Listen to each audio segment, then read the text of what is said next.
السلام عليكم، شلون بنات؟ شو اخباركم؟ رجعت لكم فيديو جديد. ان شاء الله اليوم الفيديو يعجبكم.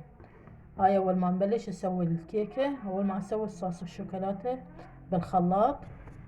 الخلاط هاي الكهربائي. هاي عندي كوب ونص من الشكر، شويه هيل، 3 خواشيق من الكاكاو الخام المر، كوب وربع من الزيت، حليب ونص، كوب ونص حليب السائل او حليب طوز تخففونه بالماء.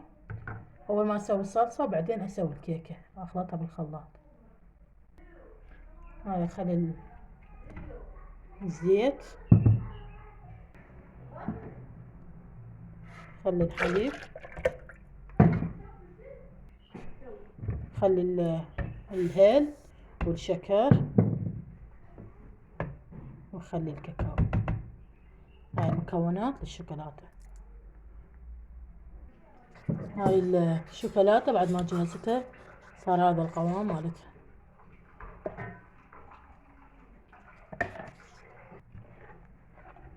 هاي اخلي من صوص الشوكولاته على وجه الكيكه، واخلي الباقي اسوي الكيكه به. مع بنات هذا الصوص. هاي بعد ما خليت البيض ارجع اخلطها بالخلاط حتى ما يصير عندي مزيج كامل.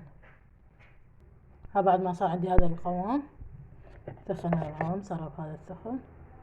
اخلي الطحين، خليت الطحين 3 اكواب ونص من الطحين تعدد الاستعمالات. بعد ما خليت الطحين وقربلته اخلي هذا ظرفين من البيكنج باودر. هاي النوعية دائما استخدمها. هسه اخلي صوص الشوكولاتة والبيض.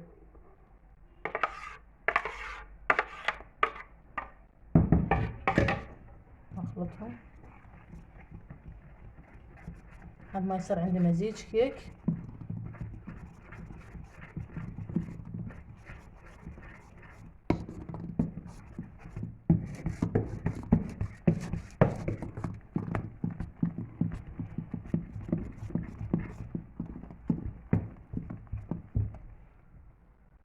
طابنا صار هذا الثخن مالت الكيكة. هسه عندي غالب مدهون بالزيت، واخلي لها ورق الزبدة خليت له واخلي لها بالخليط.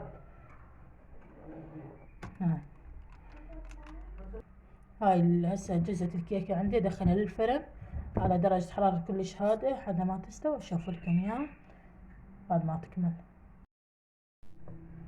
هاي الكيكة بعد ما استوت ثقبتها بالسكينة بأي شي تثقبونها حتى يدخل الصوص بداخلها.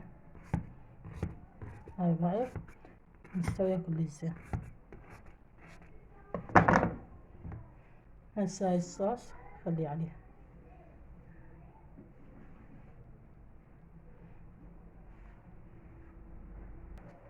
هاي بعد ما عدل الصوص عليها. والتزيين حسب الرغبة، انا ما راح ازينها، خليها بهذا شكلها. خليها لحد ما تبرد، يلا اقطعها.